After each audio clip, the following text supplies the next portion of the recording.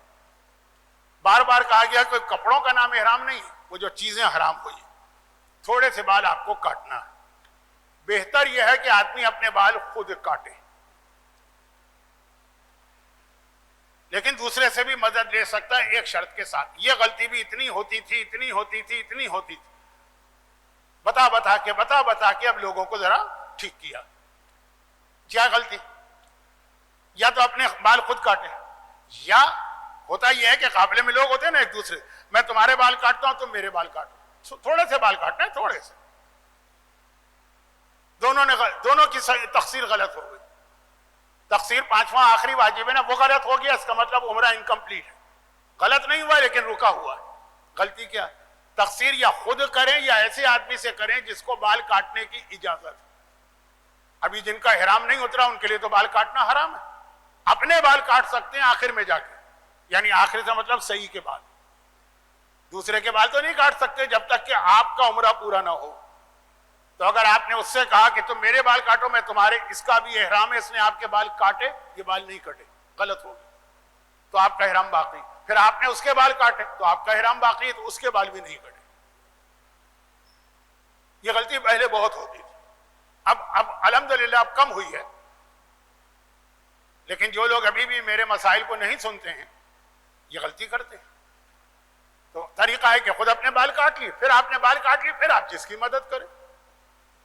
خواتین کو ایک بات کا خیال رکھنا ہے کہ وہ احرام اتر رہا ہے، شریعت تو نہیں اتر رہی ہے نا، وہاں سب نامحرم ہوتے ہیں، تو اس طرح سے حلقہ بنا کے بیچ میں ایک عورت جا کے بال کاٹے کہ بال نامحرم کو نظر نہ آئے۔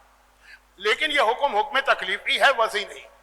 یعنی فرض کیجئے کسی عورت نے فعل حرام کرتے ہوئے نامحرم کے سامنے اپنے بال کھول کے کاٹ لیے تو بال کا گناہ ملے گا، تقصیر ہو جائے گی۔ پہلی والی غلطی میں تقصیر ہی نہیں ہوگی۔ جب تقصیر آپ کی ہو گئی تو آپ کا عمرہ پورا ہو گیا۔ کون سا عمرہ؟ حج کا عمرہ، یعنی حصہ اول، اب آپ کا پہلا حصہ ہو گیا۔ اب آپ کو کرنا ہے حج کا دوسرا حصہ، کیونکہ حج آپ کا چل رہا ہے۔ اور جیسا کہ کل میں نے کہا، ہمارے یہاں عوام کے ذہن میں جو حج کا تصور ہے وہ دوسرے ہی حصے کا نام، پہلے حصے کے بعد احرام جب اتر گیا تو جتنی احرام کی حرام چیزیں سب حلال ہو گئی، حتیٰ ازدواجی تعلقات تک حلال ہو گئی، ساری چیزیں حلال، خوشبو، تیل، بال توڑنا، آئینہ دیکھنا، مرد جا کے نہا دھو کے سلے ہوئے کپڑے پہننا، موزے پہننا، جوتے، ساری چیز جو ویسے ہی حرام ہے، گالیاں دینا اور جھوٹی قسم کھانا، وہ چھوڑ، سب حلال ہو۔ اب آپ کو حج کا دوسرا حصہ کرنا۔ حج کے پہلے حصے میں کوئی ڈیٹ فکس نہیں، جب آپ کا دل چاہے آپ کریں، کوئی 15 مئی کو کرے تو کوئی 20 مئی کو کرے تو کوئی 25 مئی کو کرے تو کوئی 30 مئی کو کرے، لیکن حج اس کا شروع ہو گیا، بیچ میں ایک وقفہ مل گیا۔ دوسرے حصے کی ڈیٹ فکس ہے، 8 ذی الحجہ سے دوسرا حصہ شروع ہوگا اور سارا دار و مدار وہ چاند پر ہے۔ تو اب اگر کسی نے پہلی ذی الحجہ کو حصہ اول کیا تو اس کو 8 دن مل گئے آرام کے، مکے میں آرام سے رہے۔ کسی نے 6 ذی الحجہ کو کیا، ہم لوگ عموماً 5 یا 6 کو کرتے، 2 دن ہم کو مل گئے آرام کے۔ بلکہ اوورسیز جتنے بھی آتے ہیں انڈیا پاکستان کے علاوہ، اوورسیز وہ سب 5-6 کو ہی پہلا حصہ کرتے ہیں۔ اب دوسرا حصہ شروع ہونے جا رہا ہے۔ یہ بیچ میں جو ہے حج کی کوئی پابندی نہیں ہے، اگرچہ آپ حج کر رہے ہیں، سوائے ایک بڑی پابندی کہ آپ مکے سے باہر نہیں جا سکتے، دوسرے عمرے نہیں کر سکتے، تو وہ تو خیر کوئی کرتا بھی نہیں، لیکن پھر بھی مکے سے باہر نہیں جا سکتے، دوسرے عمرے نہیں کر سکتے، پھر مکے میں رہ کے اسی طرح رہیے جیسے کراچی میں رہ رہے، یہاں تک کہ دوسرے حصے کا ٹائم آ گیا۔ کیا ہے وہ ٹائم؟ 8 ذی الحجہ۔ وہ جو دوسرا حصہ ہے وہ بہت لمبا ہے، پورے اس کے مسائل آج بتانا ممکن تو ہے لیکن فائدہ نہیں ہے، ابھی بہت دن باقی ہیں، اتنے عرصے میں آپ بھول جائیں گے۔ لیکن اس دوسرے حصے کے اندر 13 چیزیں واجب ہیں، جن میں سے 5 وہی چیزیں ہیں جو آپ عمرے میں کر چکے ہیں، تو گویا وہ دوسرے حصے کا بھی آدھا حصہ جو ہے وہ آپ مشق کر چکے ہیں، اور وہی مسائل ہوں گے، اس کو ریپیٹ نہیں کریں گے۔ سرسری طور پہ اب آپ جائیں گے پیج نمبر 9 پر چارٹ کے، اور میں جا رہا ہوں بورڈ پر. یہ دوسرا حصہ ہے، اس کا نام ہے حج تمتع. تو اب آپ پہلے کا نام تھا عمرہ تمتع، حج تمتع. اب آپ کی نیت کیا ہوگی؟ میں اپنے واجب حج کے حج تمتع کا احرام پہنتا ہوں، اور بہتر ہے کہ بجائے واجب کے حج اسلام کہیں. خوبصورت، حسین، اچھا لفظ. اس کے اندر 13 چیزیں واجب ہیں. 13 میں سب سے پہلی چیز تو وہی ہے جو آپ عمرے میں کر چکے ہیں، احرام باندھنا.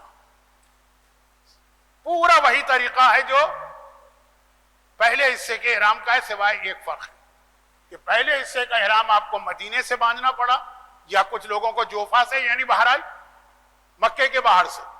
دوسرے حصے کا احرام مکے سے باندھنا ہے، شہر سے.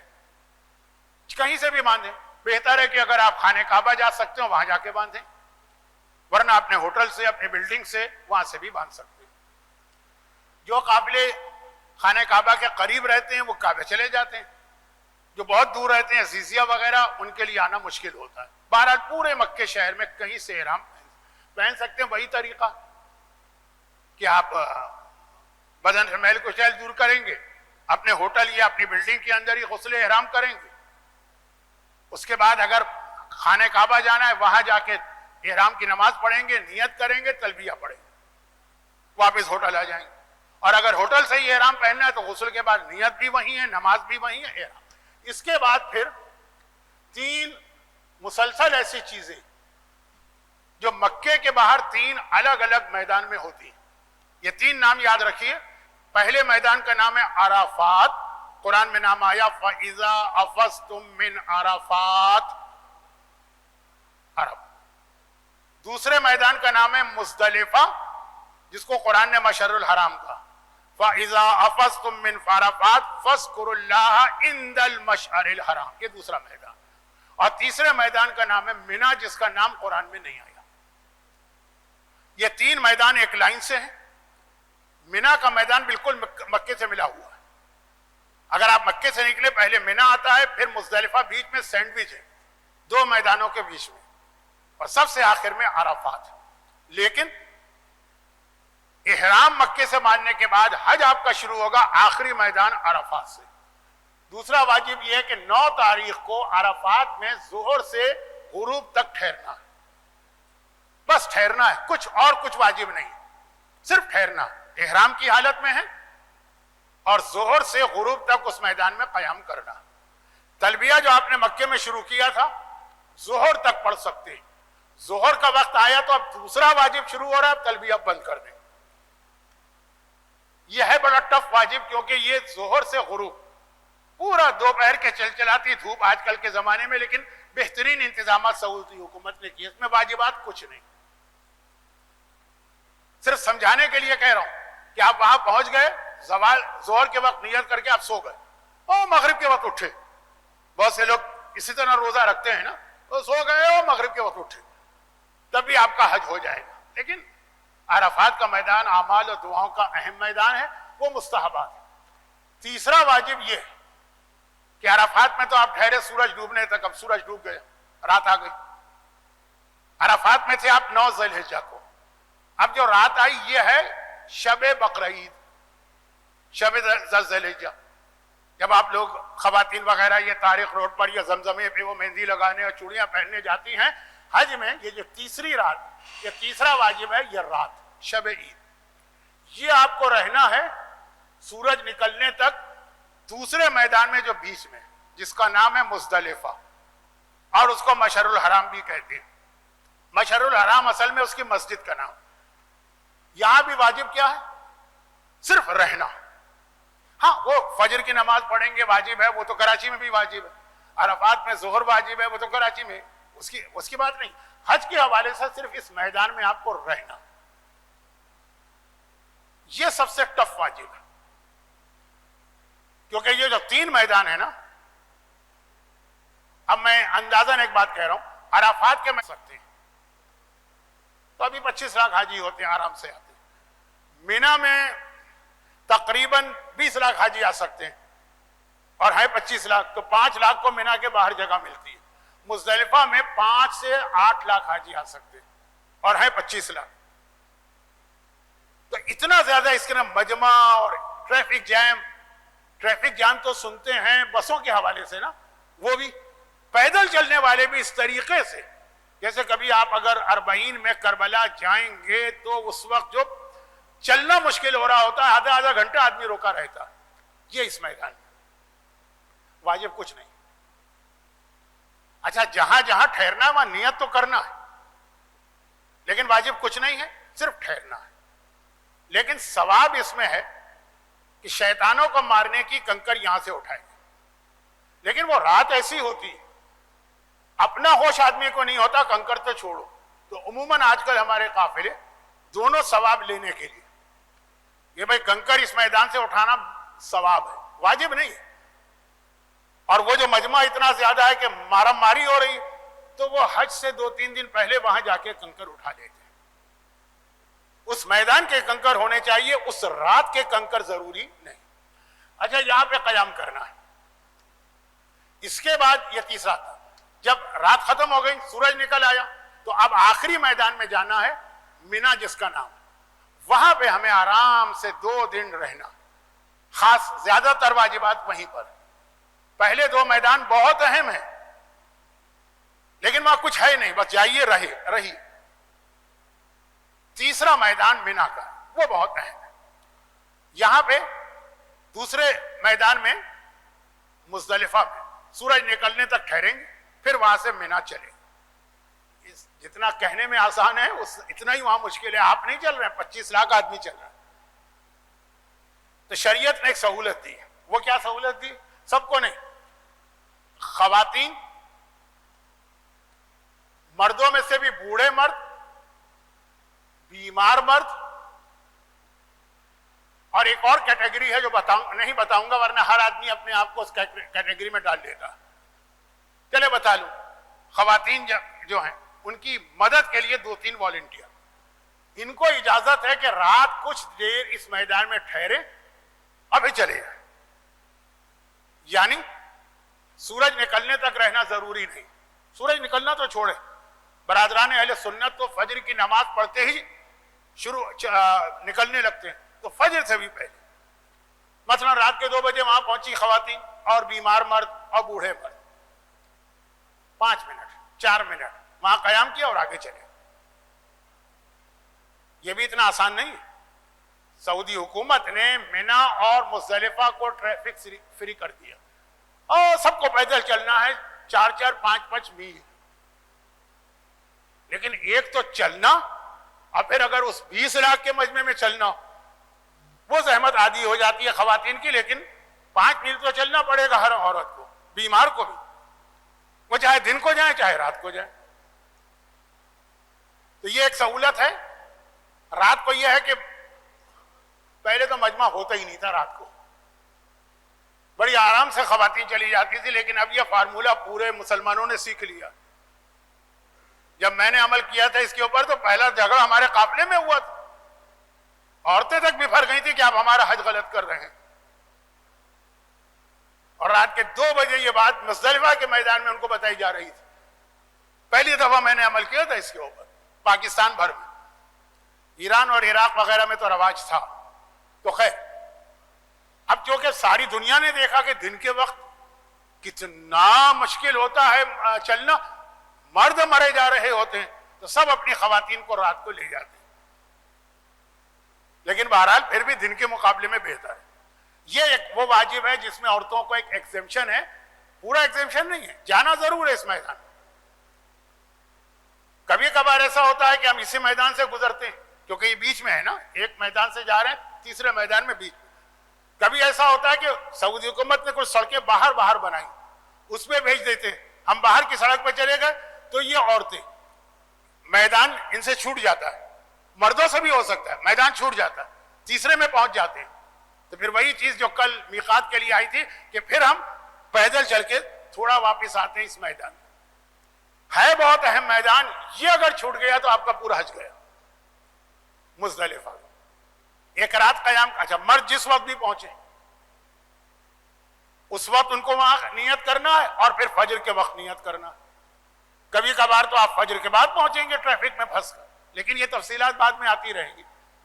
اچھا، عام طور پہ طریقہ کار یہ کہ کوشش یہ کی جاتی ہے کہ یہ جو باہر کی سڑک بنائی گئی ہے اس فارمولے سے فائدہ اٹھایا جائے،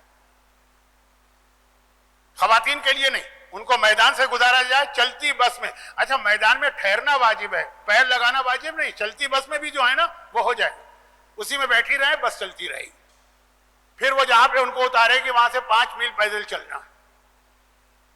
مردوں کو کوشش کی جاتی ہے کہ اس میدان میں نہ لایا جائے، باہر سے سیدھا آخری میدان میں لے جائیں، پھر وہاں سے تھوڑا سا پیدل چلا کے دوسرے میدان کے آخری حصے میں بارڈر پہ پہنچا دیں۔ لیکن باقی تفصیلات بعد میں آئیں گی، ابھی یہ ٹو مچ ہو جائے گا اور ٹو ارلی ہو جائے گا، ٹو ارلی گئی۔ یہ تیسرا واجب ہے، ایک میدان جس سے کنکر اٹھائے جاتے ہیں، لیکن عام طور پہ شیعہ قافلے کنکر پہلے اٹھا لیتے ہیں۔ اس کے بعد تیسرے میدان میں جائیں گے، یہاں پہ اب سمجھیے حج کے زیادہ واجبات ہوں گے۔ مینا یہ جو آپ پہنچے سورج نکل آیا تو یہ ہو گئی بقرعید، یعنی 10 ذی الحجہ۔ اس تیسرے میدان میں خیمے ہوں گے، اس میں آپ اس طرح سے رہیں گے جیسے ماچس کی ڈبیا میں تیلیاں رکھی جاتی ہیں، چاہے آپ کا 20 لاکھ کا پیکیج ہو، چاہے آپ کا 40 لاکھ کا پیکیج ہو، وہاں آپ کو دوہراتے رہنا ہے۔ لیکن پہلے دن پہنچتے ہی 3 واجبات کرنا ہے۔ نمبر 1، بڑے شیطان کو کنکر مارنا، اسی میدان میں 3 شیطان مینس 3 دیواریں، ان میں جو آخری دیوار ہے وہ ہے بڑا شیطان۔ پہلے دن صرف اس کو 7 کنکر مارنا، پہلے پلر ہوتے تھے، اب وہ دیوار ہے، اس کو کنکر مارنا، 7 کنکر۔ وہ بھی مجمع کی وجہ سے کئی منزلہ بنا دی گئی تو حتی الامکان نیچے کی منزل سے ہی کنکر مارنا، کبھی مجبوری ہو جاتی ہے راستے بند کر دیتے ہیں، وہ پھر بعد میں مسئلہ بتاؤں۔ کنکر مارنے کا کوئی طریقہ نہیں، سیدھے ہاتھ سے ماریں، الٹے ہاتھ سے ماریں، ناخن پہ رکھ کر انگلی کی مدد سے، جو تمام کتابوں میں ہے کہ مستحب ہے کیونکہ امام نے یہی طریقہ بتایا۔ غلیل میں رکھ کے ماریں، لیکن نہیں ماری گا دوسروں کو نقصان دے، لیکن شرن جائز ہر طرح سے۔ کنکر مارنے کے بعد صرف بڑے شیطان کو، یہ 10 تاریخ کو دن کو، البتہ 10 تاریخ کو دن کے وقت بڑے شیطان کے علاقے میں اتنا مجمع ہوتا کہ جان جاتی، تو خواتین کو اجازت ہے کہ اس سے پہلے والی رات اگر ٹائم پر پہنچ گئیں، مثلا 5 منٹ ٹھہرے اس بیچ والے میدان میں، پھر آگے بڑھ کے آخری میدان میں آگے اپنے خیموں میں، اگر رات ابھی باقی ہے تو وہ چاہیں تو اسی رات کو جا کے کنکر مار کے آ جائیں۔ چلنا تو بہت پڑے گا، لیکن چلنا رات کو بھی ہے، چلنا دن کو بھی ہے، بس رات یہ کہ ٹھنڈی ہے، دن جو ہے گرم ہے۔ لیکن اگر سورج نکل آیا، کہ جتنے آرام سے میں بتا رہا ہوں کہ خواتین بیچ کے میدان میں 5 منٹ ٹھہر کے آخری میدان میں آ گئی، اتنا آرام سے ہوگا ہی۔ سورج اگر نکل آیا تو پھر ٹھہر جائے، کیونکہ سورج نکلتے ہی تمام برادران اہل سنت بڑے شیطان کو کنکر مارنے دوڑ کے جاتے ہیں۔ پھر آپ کو 3-4 گھنٹے تک بیٹھنا ہے خیمے، یا تو رات کو آ جائیں، رات کو بھی مجمع ہوگا، لیکن رات کو مجمع آپ ہی جیسیوں کا ہوگا، یعنی عورتوں ہی کا ہوگا۔ عورتیں تو عورتوں سے لڑائی بھڑائی کر لیتی ہیں، وہ کوئی مسئلہ نہیں ہوتا ہے، لیکن صبح اگر سورج نکل آئے تو مردوں کا مجمع ہوا اور بڑا ہاسٹائل قسم کا مجمع ہوا۔ وہ واقعی یہ سمجھ رہے ہیں کہ یہاں حقیقی کو شیطان بیٹھا ہے جسے مارنے جا رہے ہیں، ہم جیسے تو ان کو نظر بھی نہیں آئیں گے کون ہے، تو پھر ذرا ٹھہر کے جائیں۔ تو خواتین کو یہ دوسری سہولت مل گئی۔ پہلی سہولت یہ ملی کہ جو بیچ کا میدان تھا مزدلفہ، اس میں پوری رات نہ ٹھہرے، 5 منٹ۔ اس کے بعد چوتھا واجب تھا کہ مینا میں 10 تاریخ کو بڑے شیطان کو کنکر مارے، وہ چاہیں تو اس سے پہلے والی رات کو ہی کنکر مارے۔ کنکر مارنے کے بعد قربانی کرنا ہے، اس کے بہت مسئلے ہوتے ہیں، لیکن اب چونکہ قربانی قافلے والے کراتے ہیں، سارے مسئلوں کا آپ سے تعلق ختم ہو گیا۔ قربانی کے بعد پھر اب آپ کو چھٹا واجب کرنا ہے، جو اس دن بقرعید کے دن کا تیسرا واجب۔ بقرعید کو آپ نے بڑے شیطان کو کنکر مارے، پھر قربانی کرائی آپ کی طرف سے قافلے نے، پھر تیسرا واجب ہے سر منڈوانا یا تقصیر کرنا۔ اب وہ مرحلہ آتا ہے جہاں پہ آدمی کا سر مونڈا جاتا۔ یہ تیسرا واجب ہے مینا کے میدان میں، دن بقرعید کا ہے۔ مردوں کو یہ اجازت ہے کہ چاہے وہ سر منڈوائیں چاہے تھوڑے سے بال کاٹیں. خواتین کے لیے تو تقصیر ہی واجب ہے, وہ سر نہیں منڈوا سکتی. نہ آج تک کوئی ایسی خاتون ملی جس کی خواہش تھی کہ نہیں ہم یہ بھی ثواب لینا چاہتے ہیں. ایسی عورتیں ملی جنہوں نے کہا وہ رات کو تو ہمیں آپ لے کے جا رہے ہیں لیکن ہم چاہتے ہیں کہ ہم صبح تک مردوں کے ساتھ رہیں. مرضی آپ کی, لیکن یہاں پہ یہ مرضی نہیں, خواتین کو تقسیم. مردوں کے لیے چوائس ہے, چاہے سر منڈوائیں چاہے تقصیر کریں. البتہ بعض مراجع یہ کہتے ہیں کہ جو پہلی بار حج پہ جا رہا ہے, چاہے واجب ہو چاہے سنت ہو, پہلی بار اسے سر ہی منڈوانا. لیکن چونکہ آغا سیستانی کے یہاں بھی یہ احتیاط واجب ہے اور امام خمینی کے بھی احتیاط واجب تھی, اور آغا خامنہئی بھی کہتے ہیں کہ نہیں, پہلی دفعہ والے کے لیے بھی ثواب تو زیادہ ہے, لازم نہیں. اور آغا خود تو خیر پہلے سے کہہ رہے ہیں, لیکن بہتر یہ ہے کہ ایک دفعہ اس مرحلے سے گزر جائیں. پہلی دفعہ والے بھی اور کئی دفعہ والے بھی, لیکن پہلی دفعہ کے لیے بڑی تاکید. بہرحال مرد کے لیے چوائس ہے, چاہے سر منڈوائے چاہے تھوڑے سے بال کٹوائے. مگر یہ طریقہ نہیں کریں آپ جو بہت سے لوگ کرتے کہ پہلے تھوڑے سے بال کاٹے پھر سر منڈوائے, وہ پھر سر منڈوانے کا ثواب چلا گیا. یہ بہت سے لوگ کرتے ہیں, خاص طور پر ایسے لوگ جن کو یہ ڈر ہوتا ہے کہ ہم سر منڈوائیں گے کوئی کٹ وٹ نہ لگ جائے. ابھی کٹ لگے تو مسئلہ نہیں ہے کیونکہ آپ کا احرام اتر رہا ہے, ساری حرام چیزیں حلال ہو رہی, لیکن کٹ خود ایک مرحلہ, تو کہتے ہیں پہلے تھوڑے سے بال کاٹ لیتے ہیں. نہیں, اگر آپ حج والا سر منڈوانا چاہ رہے ہیں تو یا سر منڈوائیں یا تقصیر. پہلے تقصیر کر لی تو گویا آپ کا احرام اتر گیا, اب وہ ایک عام سر منڈوانا ہو گیا جو آپ عام زندگی میں کرتے ہیں. تو خیر سر منڈوائیں یا تقصیر مردوں کو اجازت ہے, لیکن جو ایک دفعہ حج کر چکا ہے پھر اس کے لیے تقریباً برابر ہے. پھر بھی 60-40 سمجھ لیجیے, زیادہ ثواب ہے سر منڈوانے کا, کم ثواب ہے تقصیر کا. اور جو پہلی دفعہ جا رہا ہے سمجھیے احتیاط واجب کی وجہ سے سمجھے کہ 99% ہے کہ سر منڈوانے کا ثواب ہے, تقصیر 1%. جب آپ سر منڈوائیں گے یہ تقصیر کریں گے اور آپ تقصیر کریں گے, اب آپ کا وہ احرام جو آپ نے مکے سے پہنا تھا احرام اتر گیا, ساری چیزیں حلال ہو گئی, لیکن دو چیزیں اسٹل حرام ہیں. عمرے میں جو آپ نے احرام پہنا تھا حج کا عمرہ, اس میں جب آپ نے تقصیر کی تو سب چیزیں ایک ساتھ حلال ہو گئی, سب ایک ساتھ حرام ہوئی تھی, احرام پہن کر ایک ساتھ حلال. جو دوسرے حصے حج کا احرام ہے, اس میں جب احرام پہنا تو سب ایک ساتھ حرام ہوئی تھی, لیکن ایک ساتھ حلال نہیں ہوں گی, دو چیزیں اسٹل حرام رہیں گی. نمبر 1 خوشبو, جو سب سے بڑا مسئلہ ہوتا ہے, صابن استعمال کرنا ہے, پیسٹ استعمال کرنا ہے, شیمپو استعمال کرنا ہے, یہ حرام رہے. اور نمبر 2 ازدواجی تعلقات. باقی ہے بغیر خوشبو والا تیل لگا سکتے ہیں, جو کل میں نے آپ کو وہ ہمانی برادر محترم مصطفیٰ ہمانی کی طرف سے جو گفٹ تھا اس کی چیزیں بتائی تھی کہ اب احرام آپ کا اتر گیا, سر منڈوانے کے بعد بغیر خوشبو والے تیل, کریم, لوشن سب جائز, اور آئینہ اور سلے ہوئے کپڑے, پھر آپ نہا دھو کے سلے ہوئے کپڑے پہنے. اچھا, اب یہ 10 تاریخ کے 3 واجبات ہو گئے. اب مزید 2 واجبات بچے ہیں اسی میدان کے, اب 5 واجبات بچے ہیں مکے کے. مکے کے 5 واجبات کا نام ہے اعمال مکہ. وہ کیا ہے؟ بس میں اختتام پر ہوں, صرف کاروان ابو ذر والوں سے پھر ایک میری گزارش ہوگی. سر منڈوانے تقصیر کے بعد ابھی 6 واجبات ہوئے اور کل 13 واجبات ہیں, تو بظاہر لگ رہا ہے ابھی تو آدھے سے بھی کم ہوئے ہیں. نہیں, تقریباً مکمل, کیونکہ اب 5 واجبات وہ باقی ہیں جو آپ نے عمرے میں آلریڈی کر لی ہیں, صرف نیتیں بدلیں گی. ابھی آپ جو دوسرا حصہ حج کر رہے ہیں اس میں تو ابھی خانہ کعبہ کا آپ نے طواف کیا ہی نہیں, بلکہ اگر آپ نے بلڈنگ میں احرام پہنا تو کعبہ دیکھا بھی نہیں ابھی آپ نے حج میں. تو اب آپ کو واپس آ کے حج کا طواف کرنا, اور یہ طواف واجب ہے تو فوراً اس کی نماز پڑھنا, پھر صفا اور مروہ کی صحیح کرنا. اب جا کر ایک ایکسٹرا طواف اور کرنا ہوگا جس کا نام ہے طواف النساء. کل جو بات آئی تھی وہی سنیے, نیت ہوگی طواف النساء, طریقہ بالکل وہی ہوگا جو پہلے طواف کا تھا, طریقے میں کوئی فرق نہیں, نیت, اور وہ چونکہ وہ بھی واجب ہے تو اس کی نماز. یہ 5 واجبات وہ ہیں جو آپ عمرے میں آلریڈی کر کے اس کی مشق کر چکے. یہ 5 واجبات آپ کو کرنا ہے. لیکن اس سے پہلے یہ بتا دوں کہ مینا کے میدان میں جہاں آپ ابھی بقرعید کو پہنچے تھے نا 10 تاریخ, وہاں 2 واجبات وہاں کے اور آنے والی 2 راتیں 11ویں رات اور 12ویں رات, یہ آپ کو اس میدان میں ٹھہرنا ہے. آدھی رات, پوری رات نہیں, آدھی رات یہ واجب ہے.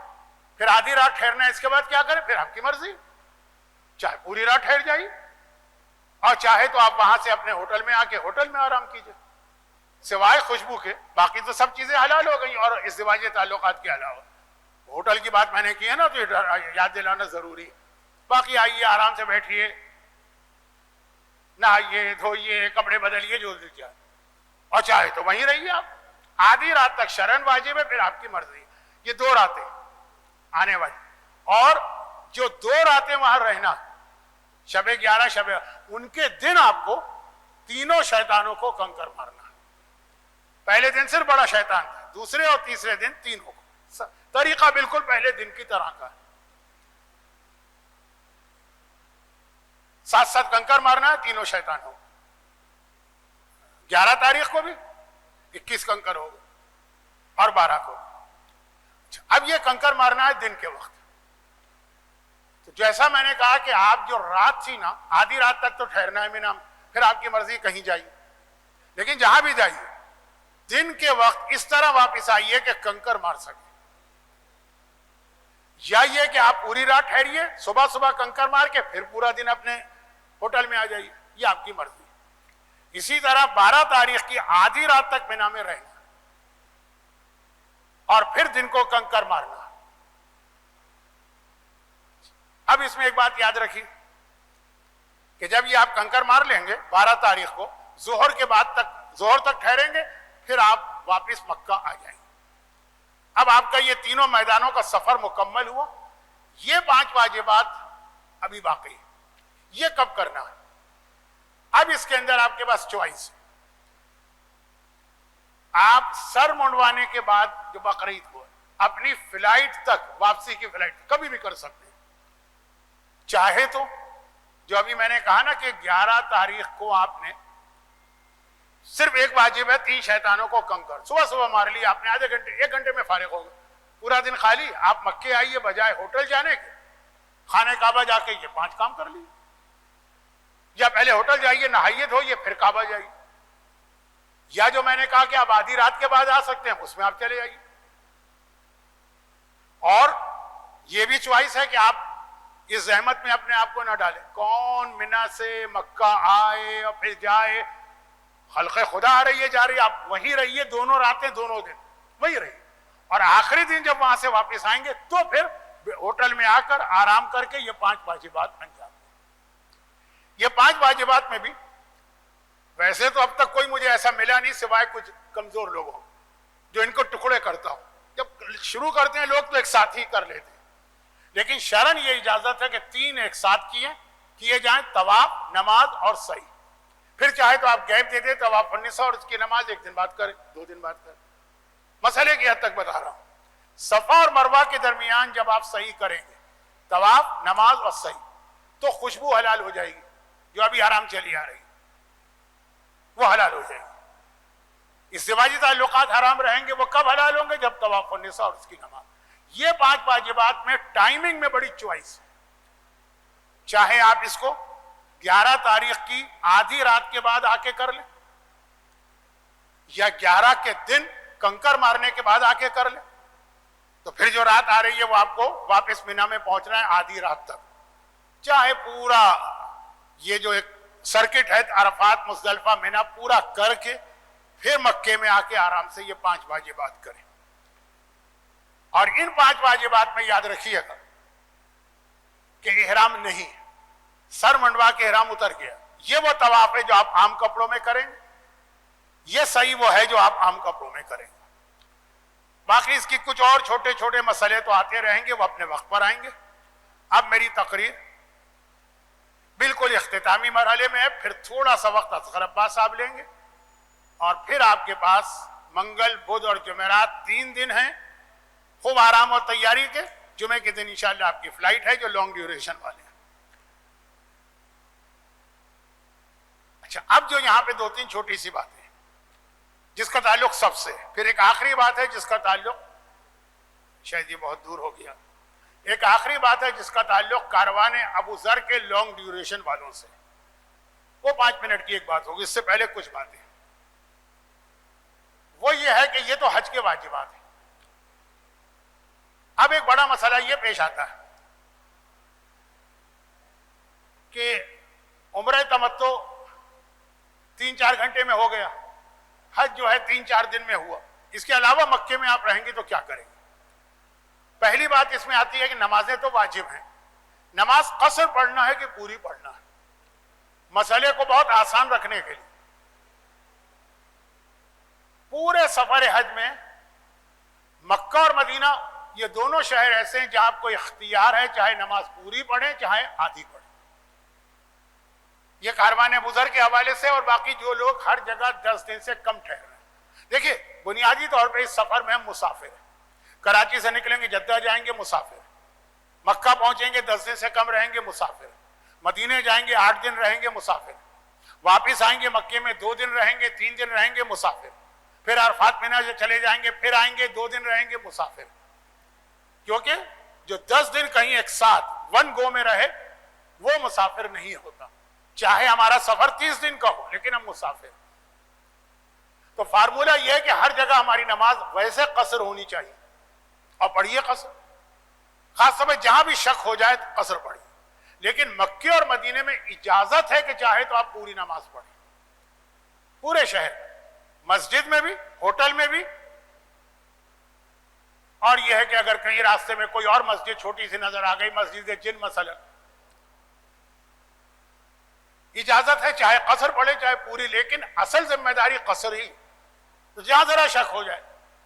ہاں مسجدوں میں اگر آپ جماعت کے ساتھ شریک ہو تو قصر نہ پڑھیے گا، پھر پوری پڑھیے جو امام پڑھا رہے ہیں، ورنہ باقی آپ کو اختیار ہے۔ لیکن اختیار میں بار بار کہوں کہ اصل ذمہ داری قصر ہے۔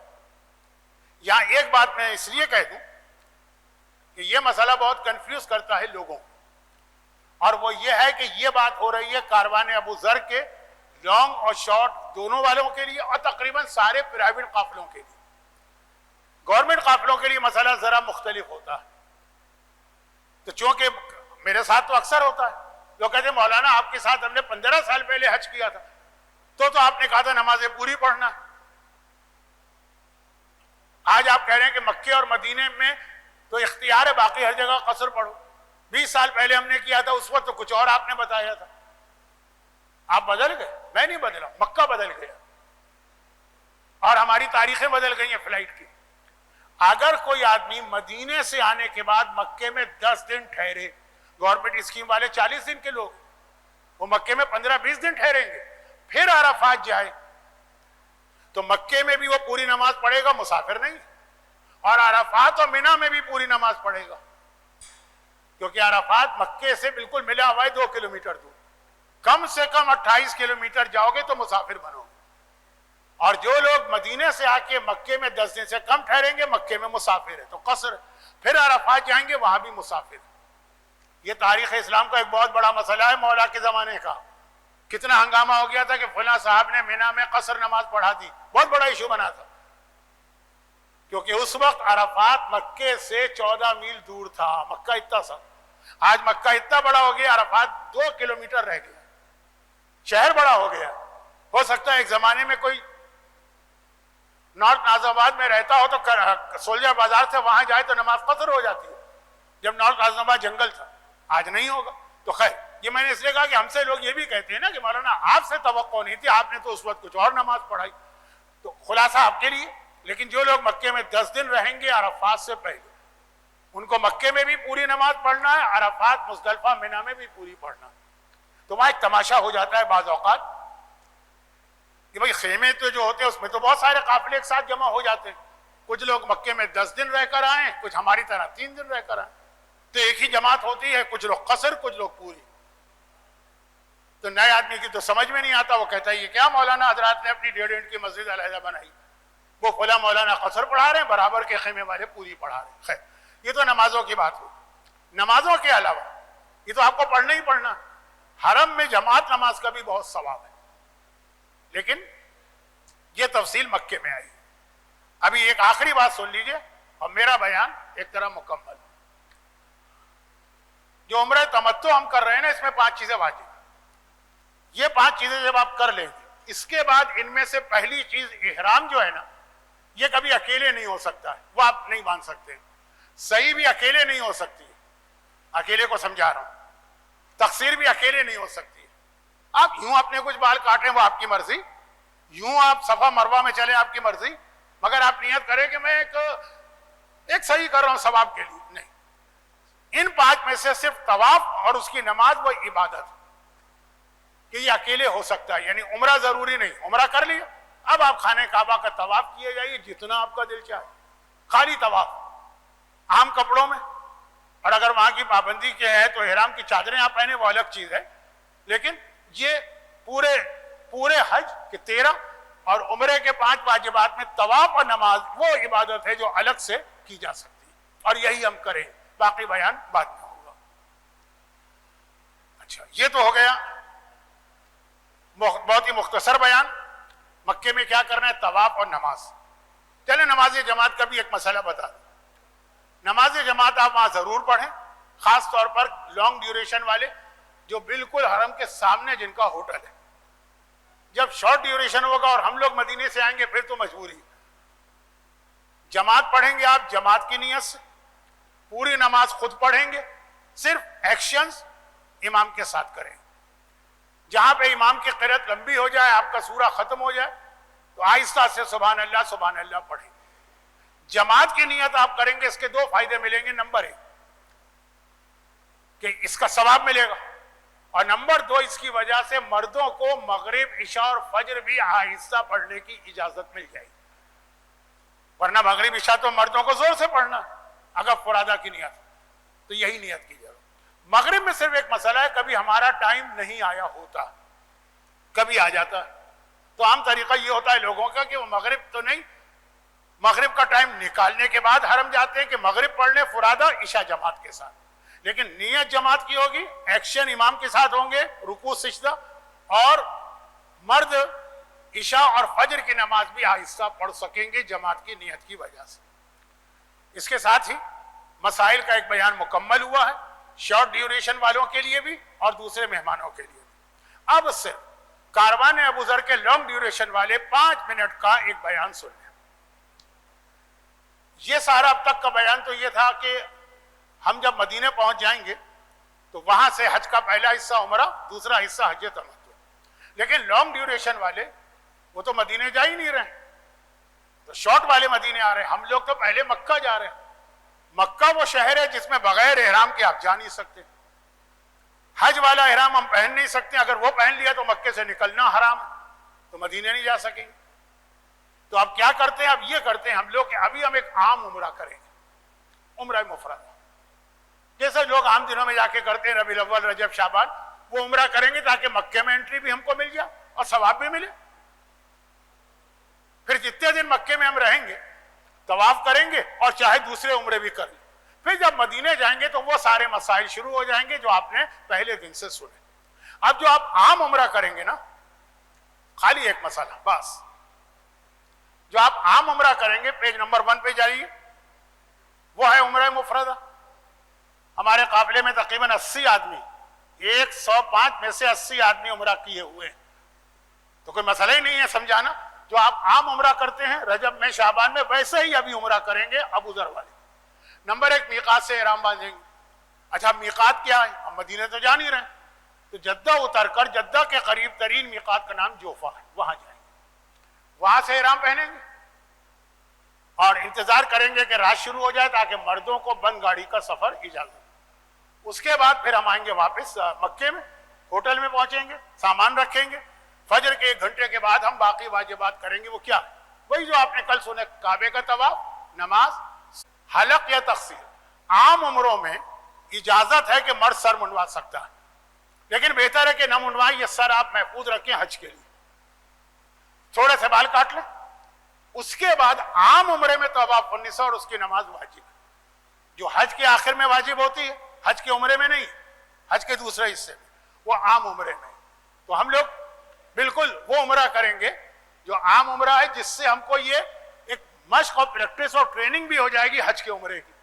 جب مدینے سے آ کے ہم عمرہ کریں گے تو مجمع بہت زیادہ ہوگا، لیکن ہم کو ذرا اطمینان ہوگا کہ ہم 1-2 عمرے پہلے کر کے گئے، وہی 5 چیزیں حج والے عمرے کی ہم آلریڈی کر چکے ہوں گے.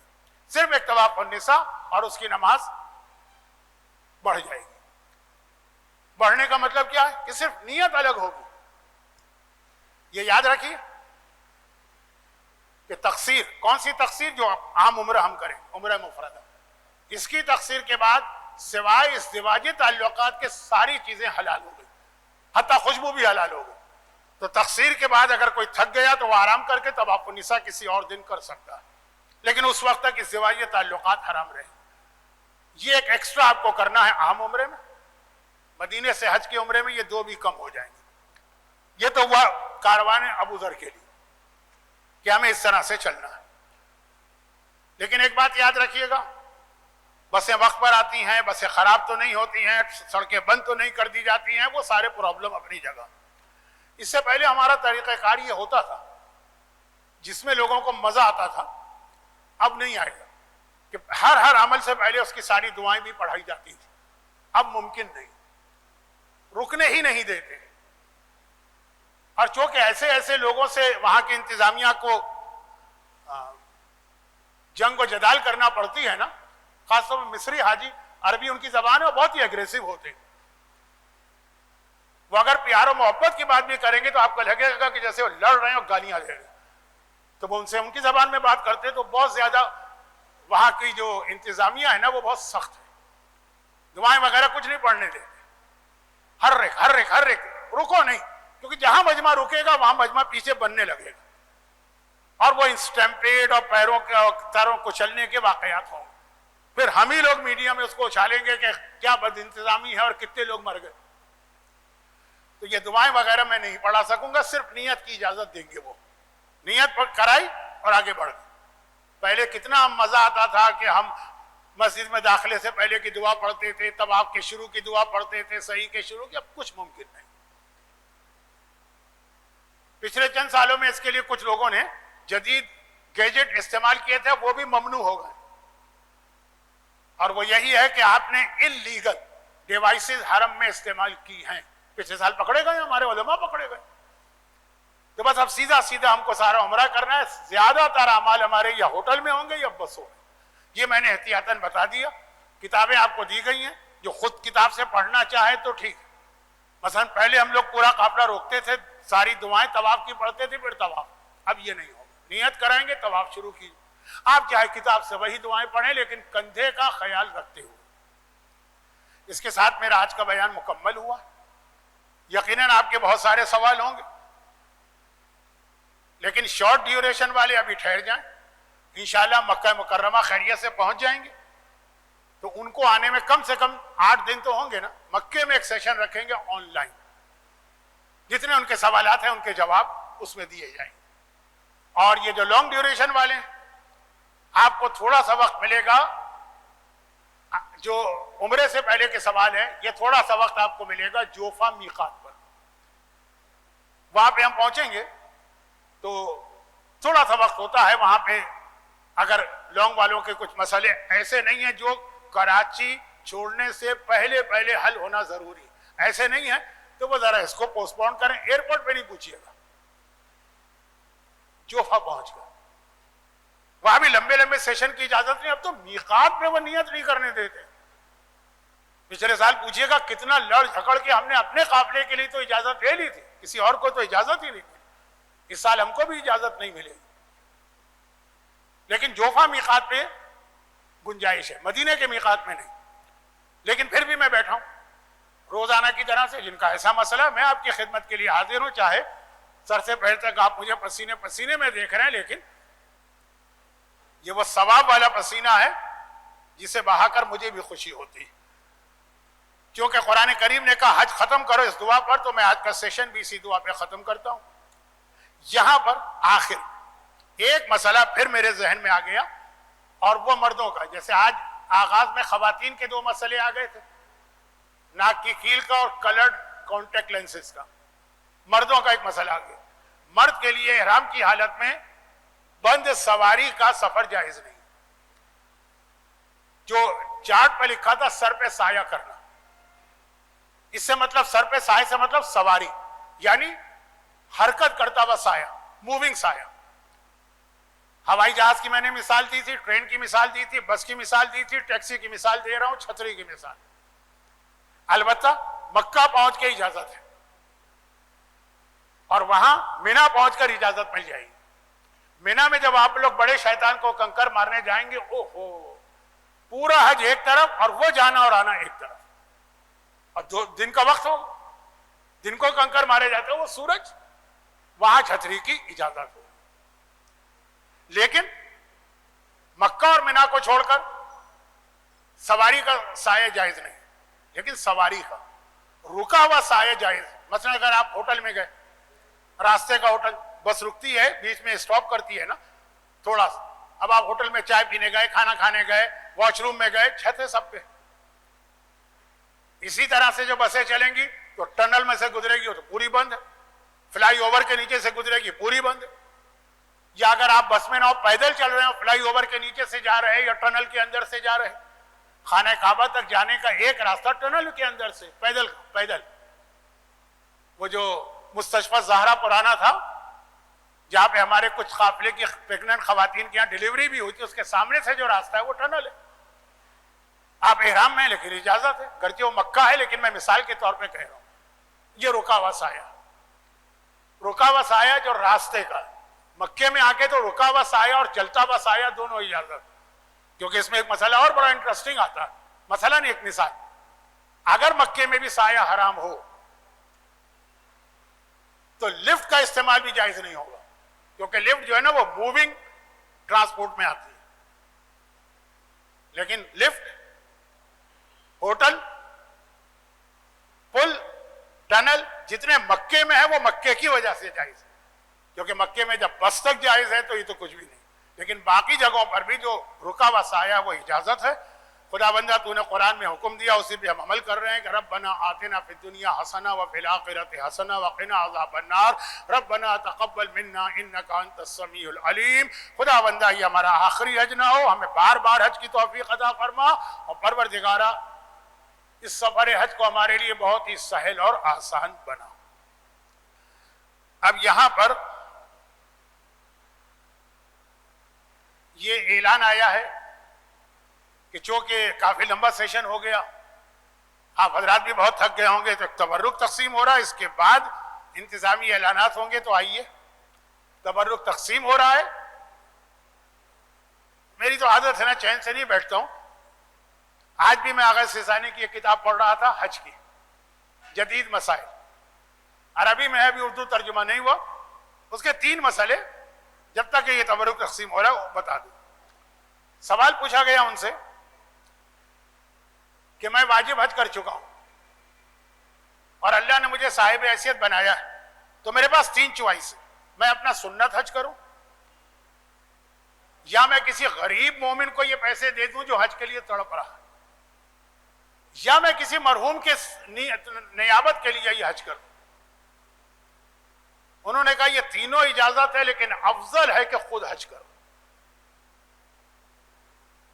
کسی غریب کو بھی یہ تڑپ رہا ہے کہ حج کے جانا ہے, نہیں, خود کرو. یہ ابھی میں پڑھ رہا تھا 1 گھنٹہ پہلے. سوال نمبر 2 یہ کیا گیا ہے کہ ہم اگر کسی, مثلا اس نے سوال کیا کہ میں اپنے والدین کے لیے, ان پر واجب حج نہیں ہے, میں والدین کو ثواب کے لیے حج کرنا چاہتا ہوں, تو بہتر طریقہ کیا ہے؟ انہوں نے جواب دیا آپ کر سکتے ہیں ڈائریکٹ. بہتر طریقہ ہے کہ آپ پہلے خود حج کریں, نیت کریں میں سنت حج کر رہا ہوں, اور حج کے آخر میں کہیں کہ اس کا پورا ثواب, اہداء الثواب الی المرحومین, کہ میں ہدیہ کر رہا ہوں اس کا ثواب مرحوم کو. یہ زیادہ بہتر ہے بجائے اس کے کہ آپ شروع سے ہی مرحوم کے لیے حج کریں. لیکن دونوں جائز ہیں, میں بہتر کی بات کر رہا ہوں. ہاں, اگر کسی مرنے والے پہ حج واجب ہے وہ تو ایک الگ چیز ہے. اور تیسرا سوال یہ ہے, بس 3 مسئلے میرے سامنے تھے. تیسرا سوال کہ دو حصے تھے کہ آج کل مجمع اتنا زیادہ ہو گیا ہے کہ جو پہلی بار حج پر جا رہے ہیں ان کو بھی حج پہ جانے کی جگہ نہیں ملتی ہے. تو مجھے اللہ نے صاحب حیثیت بنایا ہے تو کیا بہتر نہیں ہے کہ میں حج نہ کروں تاکہ واجبات والوں کو موقع ملے؟ اور کیا عرفہ میں کربلا جانا بہتر نہیں ہے؟ انہوں نے جواب دیا کہ مجمع کتنا ہی زیادہ کیوں نہ ہو جائے، 5 سال میں ایک مرتبہ مستحب حج جس کی حیثیت ہے اس کی اتنی تاکید. اب آگے انہوں نے لکھا نہیں لیکن وہ مجھ سے سمجھ لیجیے ہیڈن انڈر دا لائن کہ آپ کے مستحب حج کی وجہ سے اگر کسی واجب حج والے کو چانس نہیں مل رہا، مثلا کوٹا سسٹم ہے اس کا چانس نہیں مل رہا، کوئی بات نہیں. اور کربلا کی عرفہ کی زیارت کے بے انتہا ثواب، لیکن خود حج کے اندر کچھ ایسے معنوی پہلو ہیں کہ اس کو 5 سال میں ایک بار ترک نہ کریں. یہ 3 سوال ابھی پڑھ کے آ رہا ہوں، اور نیچے 4تھا سوال کسی خاتون کا ہے. میں تبرک تقسیم ہونے کا انتظار کر رہا ہوں، آپ تبرک استعمال کیجئے، اس طرح سنتے رہیں گے تو یہ پوری رات. 4تھا سوال ہے خاتون کا کہ آج کل اتنا زیادہ مجمع ہو گیا کہ ہم عورتیں جب جاتی ہیں تو نامحرم مردوں کے درمیان اتنا دب بھی جاتے ہیں، جسم کے کچھ حصے جب کھل جاتے ہیں، کبھی کلائی وغیرہ، نامحرم مس کرتے ہیں اور مس ہوتے ہیں، وہ شاید کرتے بھی نہیں، اور ہمیں پتا ہے 100% یہ ہوگا، لیکن ہم واجب حج کر چکے ہیں. واجب ہو تو مجبوری، تو اب سنت حج ہم چھوڑ دیں تو بہتر نہیں ہے اس وجہ سے. انہوں نے فرمایا کہ نامحرم مرد اور عورت کا کیسا ہی وہاں پہ ایک اختلاط کیوں نہ ہو، مکس اپ، جو سنت حج کا ثواب ہے اس کے برابر کوئی چیز نہیں پہنچ سکتی.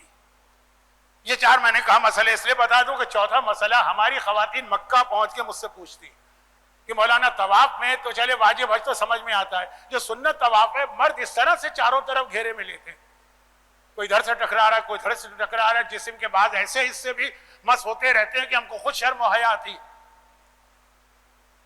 تو کیا ہم بہتر نہیں ہے کہ طواف نہ کریں، نمازیں پڑھیں؟ حج طواف کوئی چیز اس کو میچ نہیں کرتا. اور یہ میں ابھی پڑھ کے آ رہا ہوں، ذہن میں تازہ تھا تو میں نے کہا یہ اپنا جو میں نے پڑھا وہ میں اگل دوں، کیونکہ یہاں پہ لوگ اپنی بہت چلاتے ہیں تو آپ کو پتا چلے. اچھا یہ سب کی حدیثیں بھی ہیں میرے پاس، میں حدیثیں بھی پڑھ سکتا تھا لیکن حدیث کیا پتہ صحیح ہے غلط ہے، معتبر ہے غیر معتبر ہے، لفظ با کا یہ ترجمہ ہے، لفظ با کا وہ ترجمہ ہے، اس لیے ہم مرجع تک گئے ہیں. ان اللہ وملائکتہ یصلون علی النبی یا ایھا الذین آمنوا صلوا علیہ وسلموا تسلیما. لبیک اللہم لبیک لبیک لا شریک لک لبیک ان الحمد والنعمت لک والملک لا شریک لک لبیک. انشاءاللہ 1 ہفتے کے بعد آپ لوگ خانہ کعبہ کے صحن میں بھی کھڑے ہو کے تلبیہ پڑھ رہے ہوں گے، کیونکہ عمرہ ہو چکا ہوگا، پھر تلبیہ پڑھنے کی اجازت ہوگی.